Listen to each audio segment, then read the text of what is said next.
juntamente con tu iglesia amada, poniendo estas peticiones delante de ti. Ahí enviamos palabras de bendición para don David Salomón García Ávila, hasta allá donde está, Señor, ahí en esa sala de hospital. Lo ponemos por nombre, oramos por él desde aquí, Señor, por don David, para que tú, Señor, hagas una obra especial ahí en su vida, en su corazón, Señor.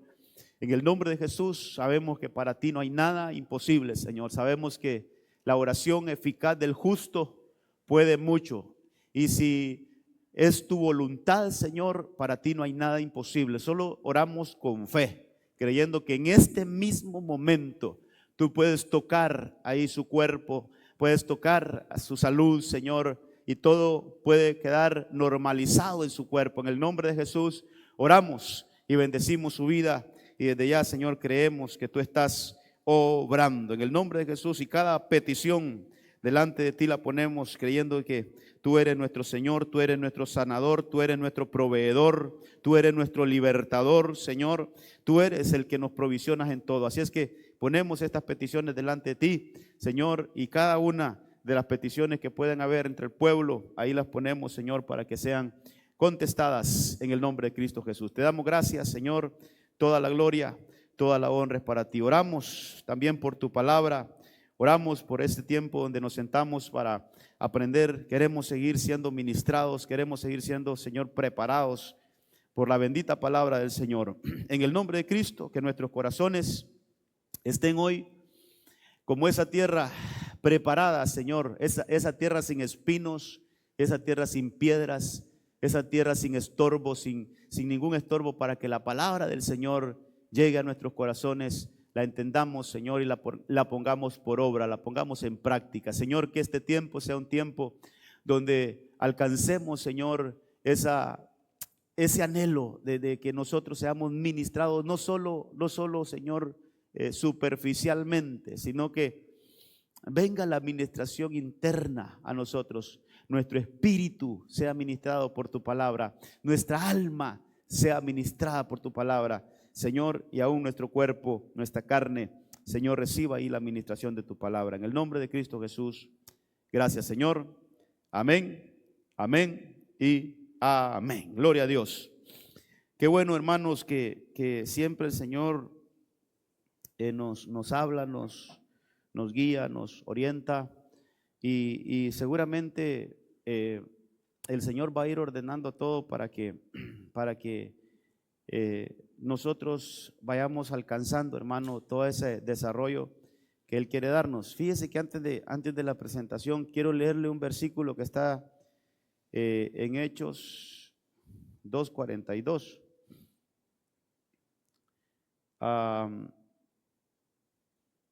Vamos a ver, Hechos 2. Aquí viene comenzando la iglesia. Hechos 2:1 es donde narra, hermano, que vino el día de Pentecostés. Hechos capítulo 2, verso 1 en adelante es donde vino el de repente. Y ahí fueron llenos todos del Espíritu Santo, y ahí se dan muchas cosas. Y entonces Pedro, el apóstol Pedro, empieza a dar un mensaje, hermano, de todo esto que está aquí. Por eso mire cómo se llama el discurso de Pedro en Pentecostés. Fue un mensaje inspirado del Espíritu Santo ahí en el momento. Salió y entonces habló muchas cosas profundas ahí. Producto de ese mensaje, hubieron unos que se convirtieron, hermano. Creo yo que fueron como 3,000 personas que se convirtieron ahí en un solo mensaje. Todo esto es el mensaje que dio Pedro, y llegan esos a convertirse.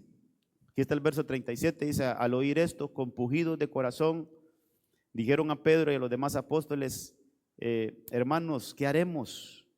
Y ahí viene el mensaje. Pedro les dijo: arrepentíos y sed bautizados cada uno de vosotros en el nombre de Jesucristo para perdón de vuestros pecados, y recibiréis el don del Espíritu Santo. Ahí hay una llenura del Espíritu Santo. Y entonces, hermano, esos lo reciben. Ahí dice que con muchas otras palabras testificaban solemnemente y les exhortaba diciendo: sed salvos de esta perversa generación. Entonces, mire todo el evangelio, hermano. Entonces los que habían recibido su palabra fueron bautizados. Bautismo. Todo esto es doctrina. Todo esto lo enseñamos en Corderito, hermano. Todo este hecho, todo lo enseñamos en Corderito. Esta es doctrina. Porque aquí nace la iglesia. Aquí es donde la iglesia, dicen los teólogos, aquí es donde la iglesia pega el primer grito. Así como cuando un bebé, hermano, nace y lo primero que hace es llorar. Y si no llora, pues le pega una nalgada para que llore, ¿va? Las viejitas, ¿va? Para que llore, dice. Entonces, este es el primer grito de la iglesia recién nacida.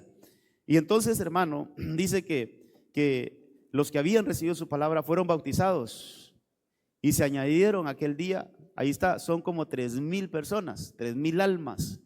Entonces ahí se da hermano, ahí se da yo digo, esa es la primera cosecha, es la primera, los primeros cristianos, hermano, los primeros que experimentaron ese tiempo de gracia, los primeritos.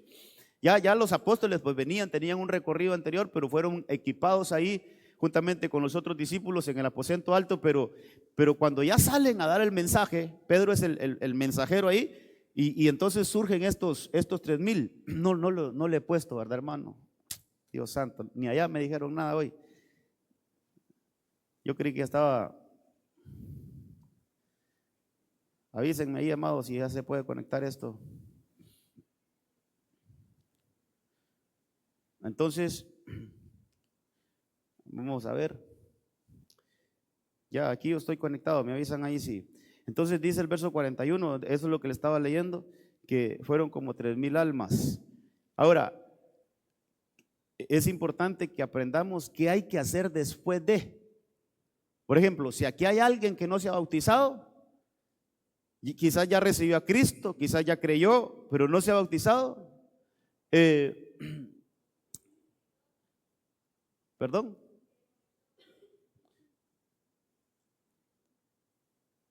Miren ahora.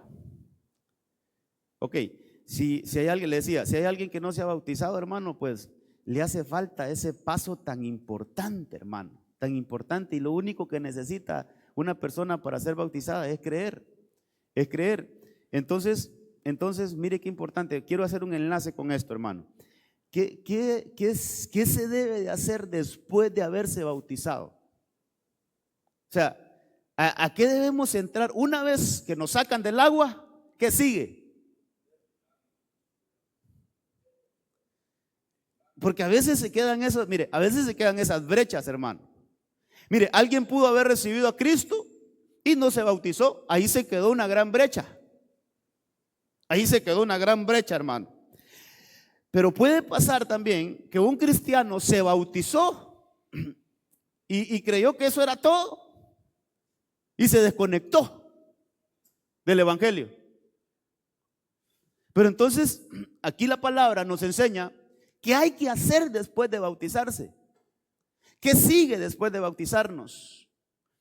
¿Hacia dónde tenemos que, después de salir de las aguas, hacia dónde tenemos que correr? ¿Qué dice el manual? ¿Qué dice la palabra que debemos de hacer? Entonces, mire, esa palabrita nos compromete, hermano. Esta palabrita, yo la voy a subrayar aquí. Dice que ellos se dedicaban. Esta palabrita, mire. Ellos se dedicaban. Y por si fuera poco, no de vez en cuando, se dedicaban continuamente. Se dedicaban continuamente, hermano. O sea, después de bautizarse, ¿qué sigue? Pues después de bautizarse lo que sigue es, hay que dedicarnos, no de vez en cuando, no, continuamente, a las enseñanzas de los apóstoles, a la comunión, al partimiento del pan y a la oración.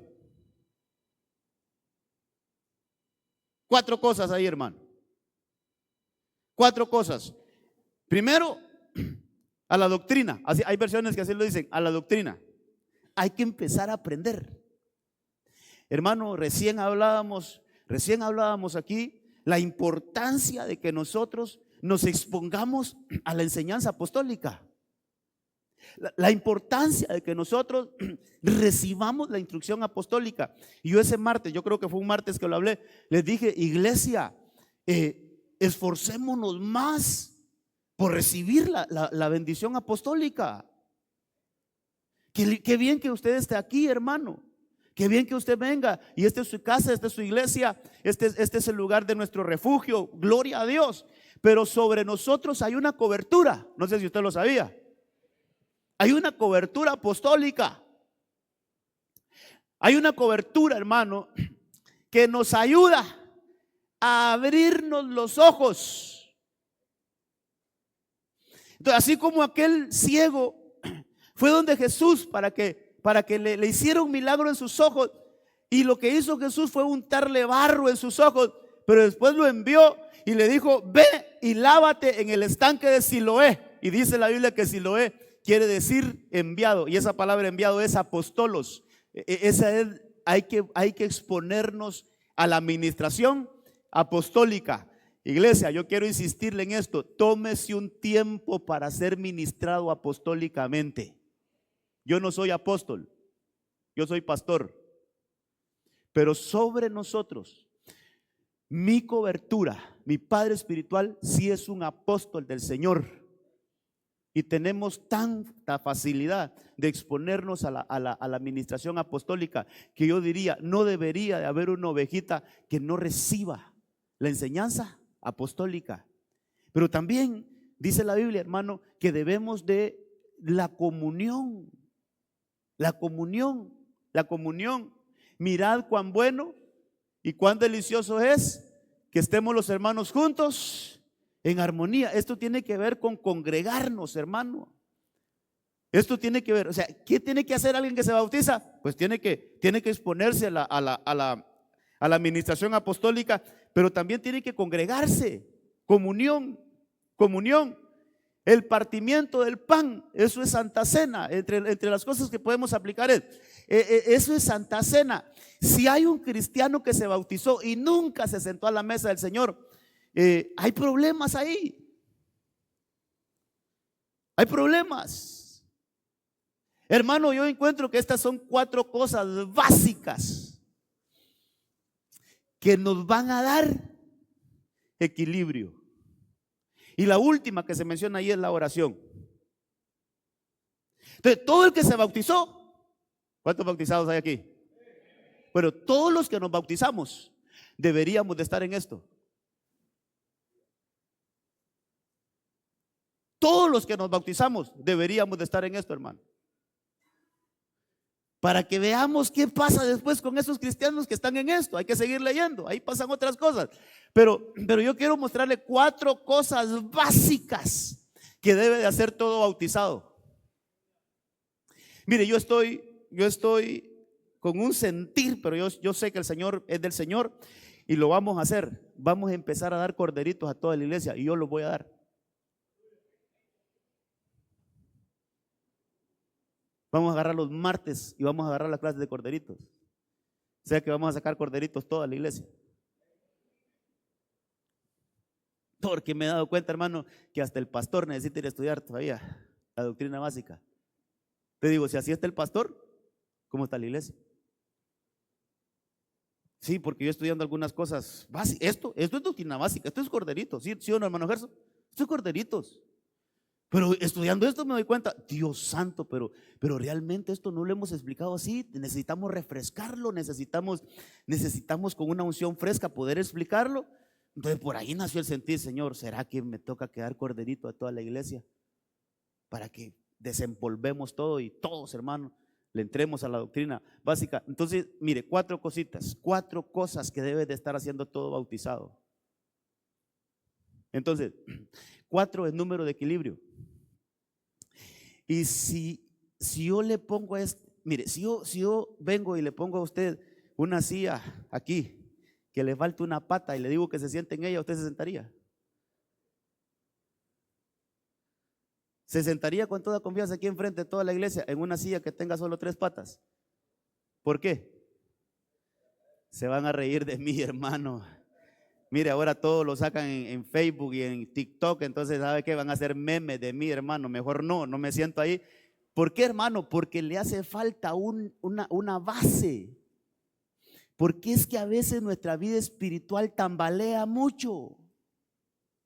Porque es que a veces como cristianos no nos podemos sostener de pie. ¿Por qué, hermano? Porque nos está faltando una de estas 4 cosas. Nos está faltando una de estas 4 cosas, nos está faltando. ¿Por qué no podemos permanecer de pie? ¿Por qué cualquier movimiento nos tira al suelo? ¿Por qué cualquier cosa nos saca de la iglesia? Nos hace falta alguna de estas. Imagínense que falte una y imagínense que falten 2.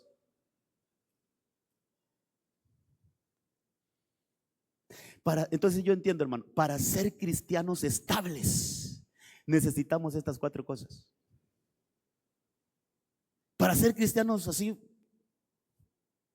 fuertes, firmes, necesitamos estas 4 cosas. Ahora, otra analogía. ¿Qué pasa cuando una de las 4 patas de la mesa es más corta que las otras 3?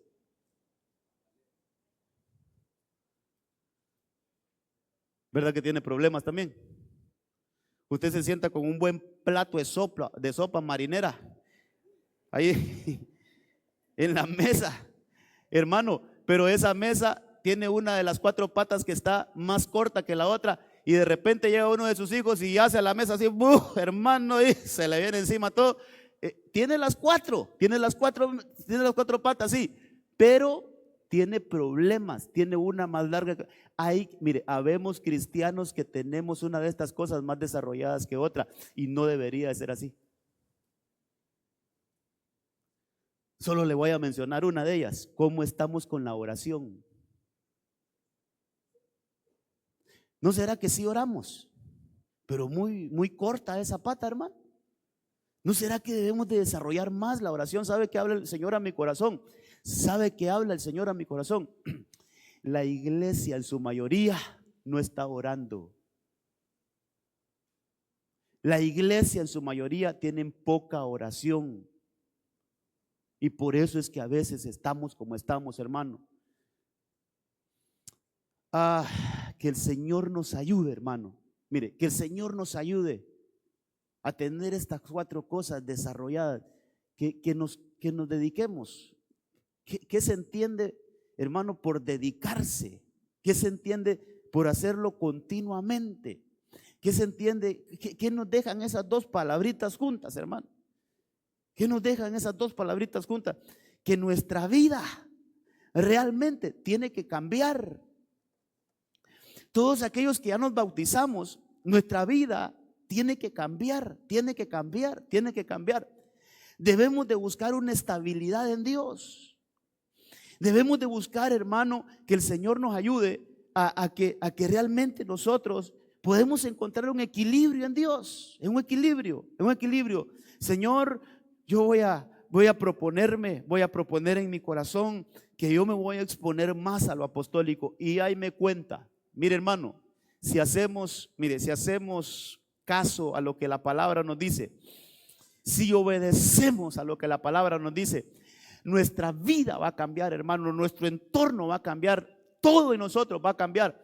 Si nosotros obedecemos lo que la palabra nos dice, hermano, la palabra de Dios se va a cumplir en nosotros. Entonces, si aquí nosotros, no, Señor, ya entendí por qué yo siempre ando como ebrio espiritual, Señor. No me puedo estabilizar, Señor. O sea, no logro alcanzar un equilibrio en el Señor. Entonces empecemos a buscar qué es lo que está fallando, en qué estamos fallando, qué nos hace falta. Y aquí en este versículo nos dan esas 4 cositas, hermano. La doctrina apostólica, la enseñanza apostólica es importantísima. La comunión con mis hermanos es importantísima. Que nosotros, hermano, tengamos esa armonía como iglesia. El partimiento del pan, Santa Cena. Yo le he dicho a usted, hermano, no deberíamos de perdernos una Santa Cena. Deberíamos de ser ministrados por la mesa del Señor. Y la oración, 4 cositas. Esas 4 cositas, aquellos que nos hemos bautizado, nos va a dar un equilibrio espiritual. Y al darnos un equilibrio espiritual, entonces Sí somos útiles. Es que eso tenemos que llevarlo a la práctica. Hermano, ¿cuán útil es una mesa en una casa, por ejemplo? Se puede usar porque está buena, tiene sus 4 patas, está bien, todas a la misma medida. Ahí comemos, ahí se ponen algunas cosas. Puede empezar a recibir algún cierto peso, puede empezar a recibir algún tipo de responsabilidad. Los que alcanzamos estas 4 cosas y las desarrollamos, entonces el Señor dice, este está listo para empezarle a poner un poco más de responsabilidad. A este le voy a empezar a asignar algunas cosas, porque hemos alcanzado una estabilidad en Dios. Entonces, cuando revisamos el número 4 en la Biblia, hoy sí, después de esta cortísima introducción, déjeme ver si tengo aquí la presentación, aquí la tengo. Yo quiero que veamos, solo anoté algunas cosas aquí, hermano, del número 4 en la Biblia. El 4 es número de equilibrio. El 4 es número de equilibrio. Y dice, por ejemplo, el huerto del Edén, había un río, pero que cuando ese río salía del huerto, se convertía en 4 ríos, 4 ministraciones, 4 tipos de agua, 4 fuentes. Hermano, eso tiene que ver, ya vamos a ver algunas otras cosas. Los cuernos del altar, por ejemplo, el altar tenía 4 esquinas y en cada esquina había un cuerno. Y cada uno de esos cuernos representa algo, hermano. Tal vez otro día damos el estudio completo de cómo esos cuernos representan algo. Lo que yo me acuerdo es que un cuerno significaba perdón, otro cuerno significaba buenas obras, otro cuerno significaba, hermano, vidas. Y hay otro cuerno que se me escapa, hermano. ¿Cómo se llamaba el otro? Buenas obras, vidas, perdón, por ahí lo tenía. Pero el asunto es que cada cuerno tenía una administración. Entonces, que si faltaba una de esas administraciones, ya el sacrificio no estaba completo. El sacrificio no estaba completo. Mire, sé que están anotando algunos hermanos por ahí. Déjeme buscar donde tengo esos apuntes. Vamos a ver, aquí usted, mire todo el relajo que tengo yo aquí. Creo yo que por aquí lo tengo. Perdón. No, fíjese que voy a buscarlo. Aquí tiene que estar.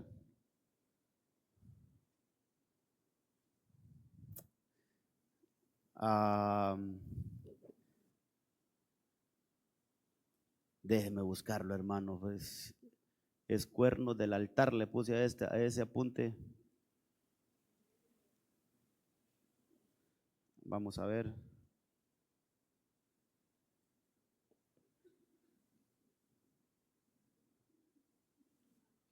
Son 4 cosas. Aquí está, mire. Mire. Mire, esa palabra altar en el hebreo se dice misbeach. Cuando se le quitan, porque el hebreo no tiene vocales a las palabras hebreas, para poderlas leer fue que les agregan las vocales. Cuando se le quitan las vocales a esas palabras, entonces quedaría la M, la Z, la B y la J. 4 letras. Esa es la palabra altar en el hebreo, 4. Y cada una de esas letras correspondían a uno de los cuernos del altar. Entonces, uno de los cuernos significaba el perdón, que es Mejilá, la M. Otro de los cuernos es las buenas obras, que es Zehut. El otro, esta me faltaba, Beracá, bendición y vidas. Entonces el altar tenía 4 cuernos, pero cada uno de esos cuernos, con este cuerno se ministra perdón, con este cuerno se ministra buenas obras, con este cuerno se ministra bendición y con este cuerno significa vidas, se ministra vidas, con ese, vidas, vidas. Entonces, la administración del altar, hermano, es completa, debe estar completa. Y usted sabe que, por ejemplo, cuando a Isaac lo atan al altar, lo atan al altar, de alguna manera esos cuernos, sería lindo si me encontraran un versículo donde dice, en Salmo ha de estar, donde dice que con esos cuernos los ataban al altar. Esos cuernos era como para atar los sacrificios al altar. Entonces, qué lindo es que nosotros lleguemos a ser esos sacrificios vivos, hermano. Mire la aplicación, todo lo que la Biblia nos puede enseñar. Qué lindo es que nosotros, porque Romanos 12:1 dice que nosotros nos ofrezcamos como sacrificios vivos, nuestros cuerpos, que nos ofrezcamos como sacrificios vivos en el altar, a sacrificios vivos, santos y agradables. Pero qué lindo, hermano, es que esas 4 ministraciones vengan a nosotros. Entonces, que ahí recibamos su perdón, que ahí recibamos, hermano, el ser activados para toda buena obra. Eso dice la Biblia, que su sangre nos ha capacitado a nosotros para toda buena obra. Que ahí recibamos la bendición veracá, que esa es una bendición completa. Y que ahí, hermano, podamos exponernos a las vidas que el Señor tiene. El Señor no solo tiene una vida, está la vida biológica, está la vida Zoe, hermano, pero está la vida en abundancia, está la vida que dice que yo he venido para dar vida y vida en abundancia. Que ahí nos encontremos con la vida en el altar, que nos sirvan esos cuernos. Por allá de estar, mire, el Señor es Dios y nos ilumina. Vamos a ver. Ese es, mire. Pero yo creo que hay una versión, la procesión festiva, hasta los cuernos del altar, donde dice que atan la víctima a los cuernos del altar. Pero bueno, lo que quiero mostrarle, hermano, aquí con esto, es que 4, el número 4, en este punto yo tendría que decir, hermano, busquemos ser sacrificios completos para el Señor. Que seamos sacrificios que somos ministrados con los 4 cuernos del altar. Hubo un hombre que cuando recibió una sentencia de muerte, dice la Biblia, cuando Salomón entró a reinar, dice la Biblia que ese hombre lo condenaron a muerte y él se fue a agarrar de los cuernos del altar. Dice la Biblia, hermano. Y dice que cuando estaba ahí agarrado de los cuernos del altar, le perdonaron la vida. ¿De cuáles cuernos sería agarrar ese, hermano? Viendo lo anterior, ¿de qué cuerno sería agarrar ese? ¿De cuál de los 4? Porque solo 2 pudo haber agarrado. ¿Pero qué necesitaba él en ese momento? Vida y perdón. Yo me imagino que se va a agarrar del cuerno de vida y de perdón. Necesito que me perdonen la vida, que no me maten. Se fue a agarrar. Entonces, si hay alguien que está enfermo, dígale: Señor, yo quiero ir a tu altar y me quiero agarrar del cuerno que da vida. Si hay alguien que se siente condenado, Señor, yo quiero ir a agarrar ese cuerno del perdón y recibir misericordia. Si hay alguien que está escaso, hermano, vaya y vámonos al altar. Señor, hoy me agarro del cuerno del veracá, donde viene toda bendición tuya para mi vida. Hermano, qué lindo es que tengamos esos 4 cuernos activados para que lo que necesitemos ahí está. Entonces hay una administración, mire, cuádruple ahí de los cuernos. ¿Qué más, hermano, pude encontrar acá? Cuando Elías estaba haciendo aquel sacrificio interesante, él no pidió ni 2 ni 3, él pidió 4 cántaros de agua. 4. ¿Sabe qué es eso, hermano? ¿Sabe qué es eso? Que el agua tenemos que verla en diferentes administraciones. En diferentes administraciones, no solo como para limpiarnos, sino que, por ejemplo, el agua es como figura del Espíritu Santo. El agua es figura del bautismo. en agua, bautismo en el Espíritu Santo. El agua nos trae limpieza porque dice la palabra que Él nos va a presentar a la iglesia como una novia lavada con agua de la palabra. ¿Cuántas cosas que decir ahí? Pero me interesa que veamos el número 4. Mire este otro. Hermano, todo esto deberíamos de explicarlo, pero que el Señor nos ayude. Llevo 28 minutos aquí hablando con usted.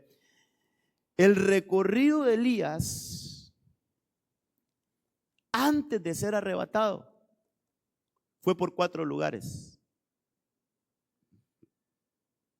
Le estoy hablando los últimos. Yo creo que esos recorridos Elías los hizo en un día.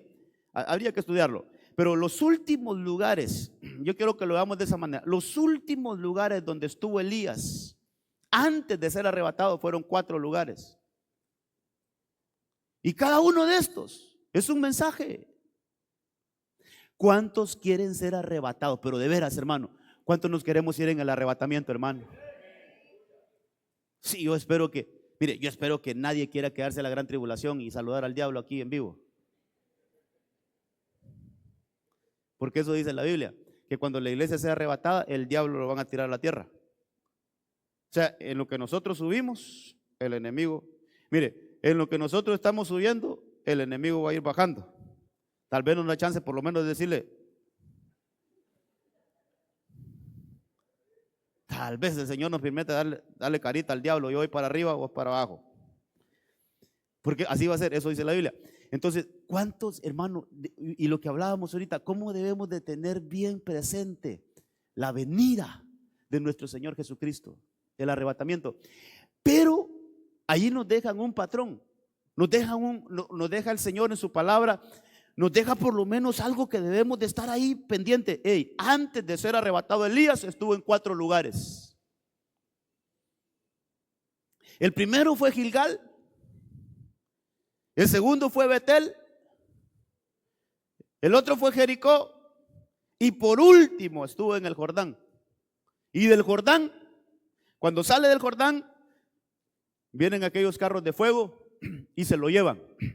Entonces, hermano, yo le diría, para los que queremos ser arrebatados, vamos al Gilgal a recibir la administración del Gilgal. Y entre todo lo que se hizo, mire, y entre todo lo que el Señor hizo en Gilgal, es que allí el pueblo se circuncidó 2 veces.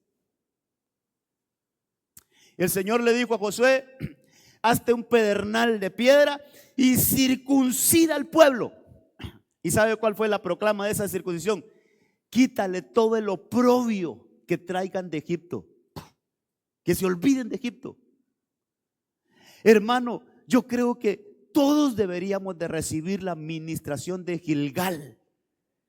Que el Señor nos quite toda chaquirria, diría mi pastor, toda secuela del mundo, hermano. Que el Señor, que haya un corte entre nosotros y Egipto. Que ya no tengamos ningún nexo con Egipto, hermano. Que nos corte toda relación con Egipto. Con Cristo estoy juntamente crucificado. Ya no vivo yo, sino que Cristo vive en mí. Eso se logra en el Gilgal. Porque a veces, hermano, estamos luchando con situaciones. ¿Sabe qué? No hemos ido a Gilgal espiritual. Señor, quita todo esto de mí. Ya no quiero tener esto, Señor. Señor, yo vengo aquí para que haga una circuncisión en mi corazón, en mis oídos, en mis ojos, y que entonces pueda entrar una nueva vida. Hermano, Gilgal, Betel. ¿Qué significa Betel, hermanos? Tenemos otra vez congregarnos, otra vez tener casa espiritual. ¿Cuántos tienen casa espiritual, amados? Mire, no es lo mismo ir a una iglesia que tener casa espiritual. Puede ser como no se vayan a sentir mal los hermanos que vienen por primera vez. Ellos vienen por primera vez aquí. Ellos no pueden decir esta es mi casa. Así como cuando nosotros vamos a un lugar de visita, pero no podemos decir que es nuestra casa. Nosotros tenemos nuestra casa donde vivimos. En lo espiritual, todos deberíamos de tener nuestro Betel. Deberíamos de tener nuestra casa espiritual. Entonces, Ahí otra vez las cuatro cosas van de la mano. Si nos falta una de esas cosas, hermano, ya no tenemos equilibrio, ya no podemos llegar a lo plano, a lo pleno, perdón. Jericó, ahí lo que hay que ver, hermano, cuántas murallas tenemos que derribar. ¿No será que hay fortalezas? ¿No será que hay fortalezas en nuestra vida que ya tuvieron que haber sido derribadas y no se han derribado? ¿No será que tenemos que pasar por Jericó para que todas esas murallas se caigan de nuestra vida? Todas esas barreras. Y sabe, sobre todo lo que encontramos en el pueblo de Dios, muchas barreras mentales, hermano. Muchos problemas en la mente. No es que así me enseñaron a mí, no es que esto no se va a poder, no es que nosotros nunca hemos hecho eso, no es que estamos viviendo en un país muy pobre, no es que mi familia nunca ha sido una familia que ha prosperado, hay que derribar toda muralla mental. Hay que ir a Jericó. Hay que recibir la administración, hermano, que recibió el pueblo en Jericó. Y por último, hay que ir al Jordán. Y el Jordán quiere decir humillación. Humillaos pues bajo la poderosa mano del Señor, para que Él nos exalte en su debido tiempo. Entonces, estas cuatro cosas nos dan una estabilidad, hermano, nos dan una riqueza espiritual. ¿Qué le parece que el valle de los huesos secos, el Señor le dijo a Ezequiel, profetiza, hijo de hombre? ¿Y sabe qué vas a profetizar, hijo de hombre? Háblale a los cuatro vientos y que vengan los cuatro vientos sobre estos huesos. Pero otra vez cuatro. Hermano, y a veces eso lo dejamos solo a nivel de huesos secos, pero ¿cuántas cosas hay en nosotros que necesitan ser resucitadas? ¿Cuántas cosas que ya están en nosotros muertas, hermano, y que necesitan ser resucitadas?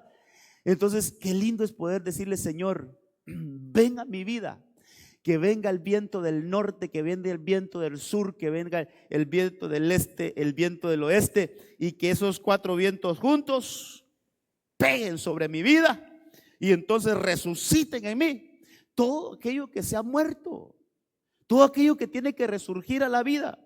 Hermanos, son como ministraciones que puede ser que tengamos algunas de ellas, pero que cuando se juntan, hermano, cuando se juntan, ahorita que le digo que se juntan, fíjese que viene a mi mente Ezequiel, por ahí lo puede leer en los primeros capítulos de Ezequiel. Él ve una manifestación de cuatro seres, pero que esos cuatro seres, cuando esos cuatro seres se hacían uno, hermano, los cuatro se unían, dice que esos se convertían como en un vehículo de Dios. Pero independientemente no, solo cuando esos cuatro se unían, cuando esos cuatro seres se unían, son unos seres angelicales, cuando esos cuatro seres se hacían uno, hermano, dice que esos se convertían en los carros de Dios. Por eso, la administración cuádruple, la administración estas que estamos viendo ahorita, ¿cómo necesitamos esto, hermano? ¿Cómo necesitamos que esas administraciones estén completas en nuestra vida? Que el soplo de Dios esté completo en nosotros, que la administración de Dios esté completa en nosotros. Entonces, cuatro vientos, ahí usted puede leerlo, ahí le estoy dejando los versículos porque va a ser imposible que los veamos todos. Evangelios. ¿En cuántos libros se escribió el ministerio de Cristo? En 4. Y es por eso que usted va a encontrar cosas que están escritas en Mateo, pero que no están en Lucas. Hay partes de la vida de Jesús donde están en, qué sé yo, en Juan, pero que no están en los otros evangelios. Por ejemplo, Juan capítulo 13, cuando Jesús le lava los pies, no sé si estoy mal, pero yo no lo he leído en otro evangelio, solo en Juan. Entonces, ¿cómo hay cosas, hermano, para entender el evangelio de Jesús, todo el ministerio de Jesús? Qué importante es que leamos los 4 evangelios. No, es que a mí me gusta cómo lo explica Lucas, porque Lucas es bien ordenado. De acuerdo. Pero hay que ir a ver qué vio Marcos. Y hay cosas que están en los 4 evangelios, pero cuando usted los lee en cada uno de ellos, hay datos en un evangelio que no los tiene el otro. Por ejemplo, cuando habla el Señor de la sanidad de Bartimeo, en uno de los evangelios no lo pone como Bartimeo, lo pone como que eran 2 ciegos. Aquel vio que era uno y este vio que… ¿Se contradice la Biblia? No, se complementa. Se complementa. Entonces, los 4 evangelios, hermano, es importante que los leamos todos, los 4 evangelios, para que tengamos un completo comprendimiento de la vida de Jesús aquí en la tierra. ¿Qué más tenemos aquí? Mire este. Cuando Pedro estuvo en aquella visión, dice que a él le bajó un lienzo. Un lienzo es como una especie de ¿qué, hermano? De sábana. Pero yo así, va, una sábana. Pero esa sábana venía sostenida por las 4 puntas. Esto para mí también me habló tanto el Señor, hermano, con esto. Y entre las cosas que el Señor hablaba a mi corazón, cuánta revelación hemos dejado caer. Porque lo que venía ahí, en ese lienzo, venían animales, venía a decir que ahí venía toda clase de animales, pero en realidad lo que ahí venía un mensaje para el apóstol Pedro. Entonces, perdónenme mis ideas, ¿va? Pero ¿qué tal si una de esas 4 puntas la sueltan? Se cae la revelación. ¿Sabe qué me hablaba el Señor? ¿No será que nosotros tenemos fuga de revelación? ¿No será que la revelación no tiene cómo sostenerse y que baje adecuadamente hasta nosotros y que nosotros la podamos ver con claridad?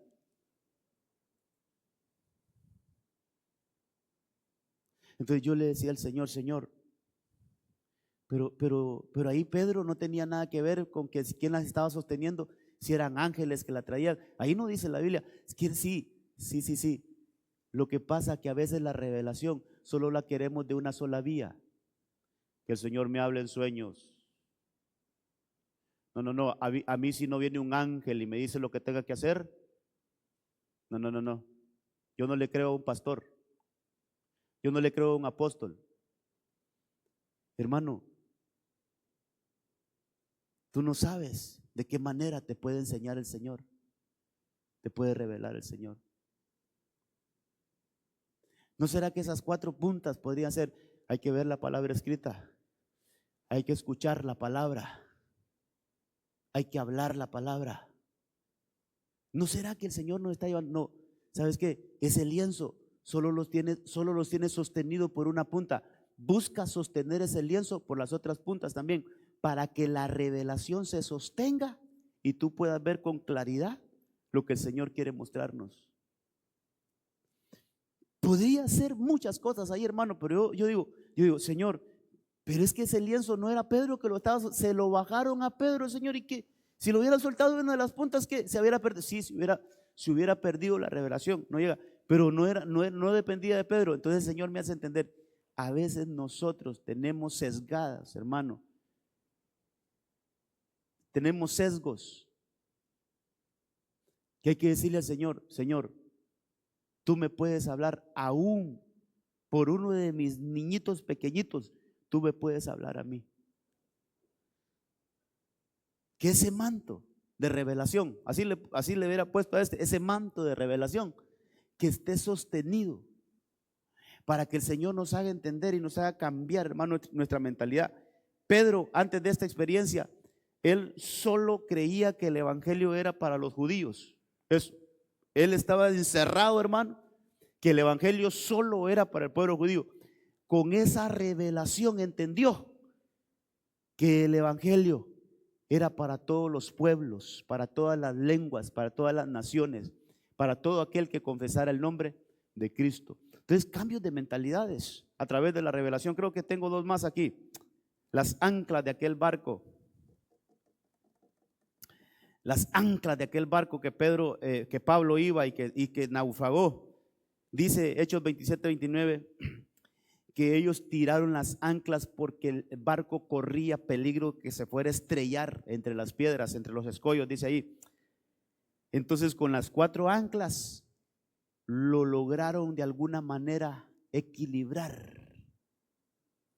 Todo esto, hermano, tiene una enseñanza, que no vayamos a la deriva, que nuestra embarcación vaya sostenida por las anclas del evangelio, por las anclas de nuestro Señor. Y por último, le puse aquí que hemos estado hablando de eso el domingo pasado, creo que hablamos de esto, la visión de los vivientes. ¿Alguien se recuerda la visión de los vivientes? ¿Cuántas eran? 4. Enfrente, hacia atrás, y yo le pongo así, hermano, hacia los lados. Mire, el Señor en su creación bendita, hermosa, que somos nosotros los humanos, nos hizo esto, hermano, esto, mire, esto, hasta aquí. O sea, nosotros tenemos visión, podemos decir que tenemos visión 90 grados, pero porque tenemos este mover, 90 grados. Pero si nosotros no tuviéramos ese movimiento, realmente nosotros solo pudiéramos ver hacia acá. Y puede ser que tengamos algunos reflejos aquí, pero donde tenemos el 100% de nuestra visión es hacia enfrente. Entonces a esos vivientes les permitieron que sin moverse, mire qué cosa, hermano, sin moverse, ellos podían ver hacia acá y hacia acá, sin moverse. Esos eran los seres vivientes. Por ejemplo, si nosotros vamos manejando, hermanos, los que tienen vehículos, si nosotros vamos manejando y hacemos esto, ¿qué pasa aquí? Usted pierde la visión de acá y es peligro. Esos seres vivientes podían manejar y no necesitaban moverse. Ellos visión hacia acá y visión hacia acá. Es una visión plena. Entonces, la visión de ellos era de esa manera. Entonces, mire, hermano, cuando lo pasamos a lo espiritual, qué importante es que nosotros tengamos una visión correcta hacia el futuro. Qué importante es que nosotros tengamos una visión correcta hacia el pasado. Y que tengamos una visión correcta a nuestro entorno, que sería nuestro presente. Estos lados indican como alrededor, y es una visión presente. Mire, no podemos fallar en ninguna de esas visiones porque nos desestabilizamos. Y la otra es que menciona es la visión interna, la introspectiva. No podemos darnos el lujo de tener mal una visión de esas, porque cuando una de esas visiones no está bien, ya no funcionamos bien. Estoy hablando de lo espiritual. Hay veces que nos acordamos del pasado solo para recordar lo malo. Hay veces que, hermano, hay veces que nos acordamos de la vida pasada solo para recordar nuestros fracasos. ¿Por qué no le cambiamos un poquito la óptica? Que el Señor nos ayude para cambiarle la óptica y entonces poder decir de manera, ese mismo evento, poderlo ver de manera diferente. ¿Cómo me salvaste de ese día, Señor? Qué bueno eres, Señor. Yo me acuerdo, hermano, que a mí me levantaron yo antes andaba en moto, bueno, yo he andado en todos los vehículos, he andado yo. Andaba en el Dodge, después compré una bicicleta, y después compré una moto, y después compré un carro. Así me ha traído el Señor de gloria en gloria. Cuando yo anduve en moto, a mí me suspendió un carro una vez, hermano. ¡Pah! Hermano, yo le cuento a mi esposa, no es broma. Yo iba hacia arriba y yo decía, ¿estoy vivo o ya me fui para el cielo? En mi Honda decía, hermano. así hablando conmigo mismo. Yo no sabía si estaba vivo o digo yo, ¿será que ya voy para arriba? Decía yo, hermano, ¿será que ya me...? Pero no, cuando caí, pero no me pasó nada. No me pasó absolutamente, solo un moretón por aquí en la pierna, no me pasó absolutamente nada. Me levanté, hermano, y así, todavía medio pensando yo, ¿será que? Porque yo pensaba eso, ¿será que estoy vivo? Es que ya estoy en otro lado, decía, hermano. Entonces, yo siempre cuando estoy pasando algún mal momento me recuerdo de ese evento, pero no para quejarme, sino, Señor, ¿cómo me guardaste allí, que no me pasara nada, que no quedara mal golpeado, que no me muriera? Entonces, cuando estoy pasando algún mal momento, yo me acuerdo, Señor, qué bondad la tuya, cómo me guardaste. Hermano, hay que tener una buena perspectiva del pasado. Tal vez alguien enfrentó un mal momento en su vida, tal vez alguien enfrentó una traición, hermano, tal vez a alguien le hicieron algo injusto, pero qué lindo es que está aquí. Y usted puede decir, a pesar de todo, Señor, aquí estoy sentadito en tu casa, escuchando la palabra. No pasó nada, me ha sostenido. Tu misericordia es grande, Señor. Así es que yo voy a servirte, voy a alabarte, Señor, voy a glorificarte, Señor. Qué bien que miremos la vida hacia atrás, así, hermano. Pero si miramos la vida para quejarnos, que el Señor corrija nuestra visión pasada. Que el Señor nos ayude a valorar el presente. Porque hay veces que por estar en lo otro, por estar amargados de lo que nos pasó, no estamos valorando el presente. Tenemos una visión incorrecta del presente. Entonces, la visión del presente es importante. ¿Dónde estoy? ¿Qué estoy haciendo? Por eso, Adán, ¿dónde estás? Presente. ¿Dónde estás? No, es que me escondí porque tuve miedo. Estoy desnudo. Mira el presente de Adán. Agar, ¿qué haces aquí? Si tú eres sierva, ¿por qué estás fuera de la casa de tu señora? Tu presente no está bien, andas desubicado. Y entonces le dicen a Agar, vuelve a tu señora y sométete bajo su autoridad. Es decir, corrige tu presente. La visión del presente la perdiste porque andas en otro lado. Elías, ¿qué haces aquí en esta cueva? No te corresponde estar aquí. Tu presente no estás viendo bien.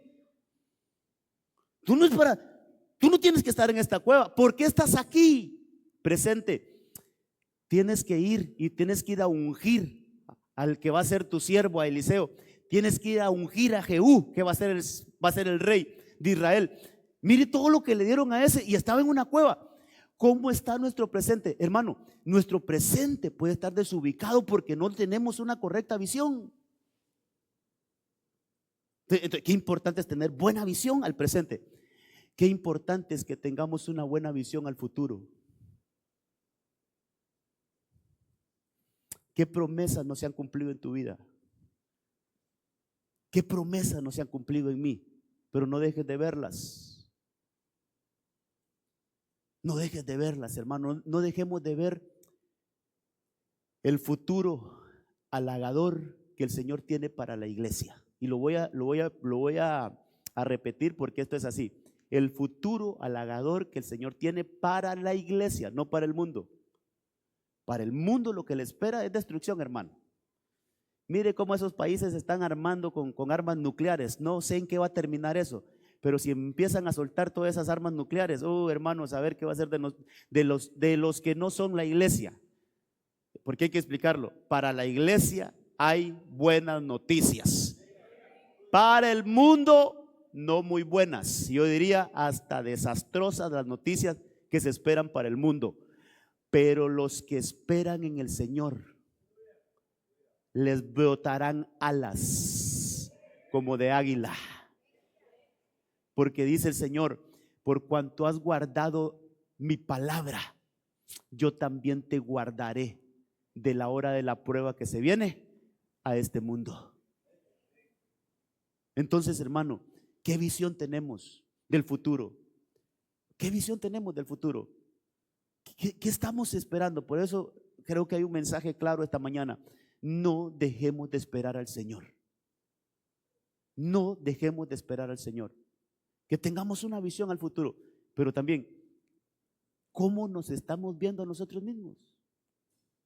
Hermanos de alabanza, pueden ir pasando. ¿Cómo nos estamos viendo a nosotros mismos? Dos cositas en cuanto a verse a uno mismo. Dos cositas en cuanto a verse a uno mismo. Dice la palabra que nadie tenga un más alto concepto del que debe de tener. Eso dice la Biblia. Nadie tenga un más alto concepto del que debe tener. Entonces, ¿no será que estamos muy sobrevalorados por nosotros mismos? ¿No será que nuestra visión está tan mal, hermano, que creemos ser alguna cosa y no somos? Así como le pasaba a aquella iglesia, tú dices que eres rico, tú dices que no te falta nada, pero realmente, pero mire la óptica divina, pero realmente eres un pobre, un miserable, un digno de lástima. Así lo miraba, pero ella se miraba bien, una iglesia que se miraba enriquecida. Una mala visión hacia adentro, una visión incorrecta. Pero también puede pasar que nos vivimos menospreciando a nosotros mismos, hermano. Puede pasar que nosotros mismos nos vivimos reprochando cosas. Puede ser que nosotros mismos nos vivimos como: yo soy desgraciado, ¿por qué lo hice? Y nos empezamos a culpar, llenos de culpa. Hay que corregir la visión hacia nosotros mismos. Que el Señor nos permita, hermano, que el Señor nos permita tener esto: una buena perspectiva, una buena retrospectiva, una buena circunspectiva y una buena introspectiva. Póngase de pie. Llevo 55 minutos. Quiero orar por usted. Que el Señor, entre todos los cuatro que vimos hoy, que el Señor nos permita tener estas 4 formas de ver 2020, hermano. Que el Señor nos permita tener estas 4 maneras de ver en nosotros. Bien. Mire, si nos falla una de estas visiones, si nos falla una de estas perspectivas, nuestra vida va a tener un desbalance. Con sus ojitos cerrados, yo tenía muchas otras cosas que decirle ahí, pero yo creo que esto es lo que vamos a ministrar.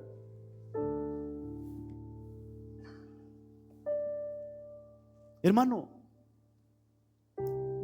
si estas 4 visiones están de manera plenas en nosotros,